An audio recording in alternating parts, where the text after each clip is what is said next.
Tennessee's first professional archaeologist. Well, this man became known for his hobby, and his special expertise was used as far as the Smithsonian. But his hometown was that of Carthage, Tennessee. We're going to take a look at the story behind this trivia first.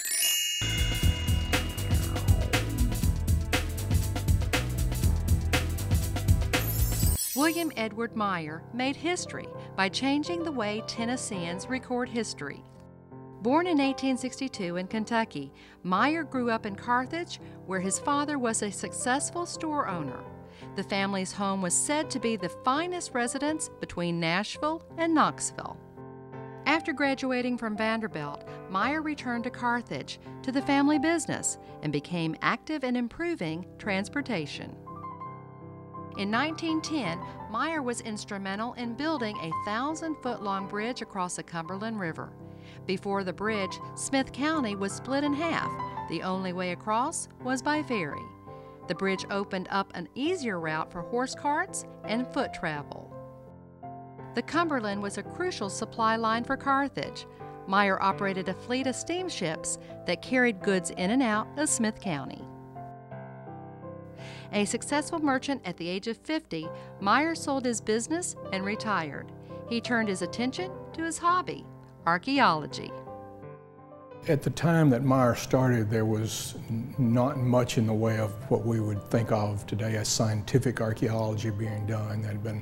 There had been generations of antiquities collectors or people who were interested in collecting Native American artifacts, but he was probably the first Tennessean that approached it from what we would think of as the beginnings of a professional kind of level. With no formal training in archaeology, in 1919, Meyer became a special archaeologist with the Smithsonian Institute in Washington, D.C. His special interest was in the area of prehistoric Native American settlements. Meyer drew a detailed map of the Pinson Mound site in Madison County. It provided a roadmap for modern archaeological digs.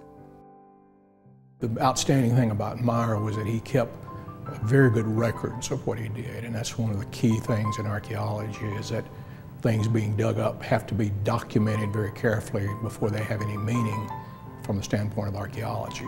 And he was very good about keeping records, and some of those field records even today are starting to be used again in the case of the work that's being done at Castellian Springs up in Sumner County.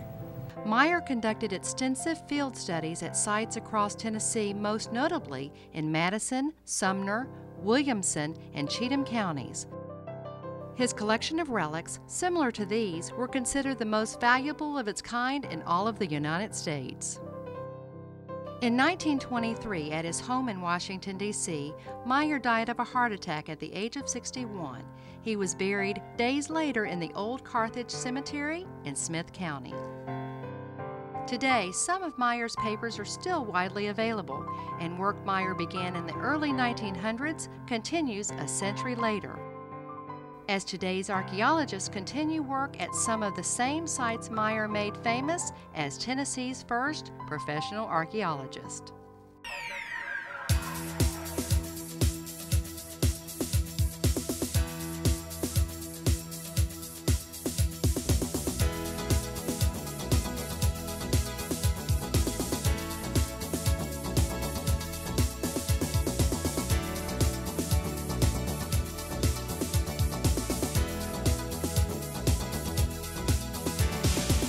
You can find pictures from our story on Meyer at TennesseeTreasures.net.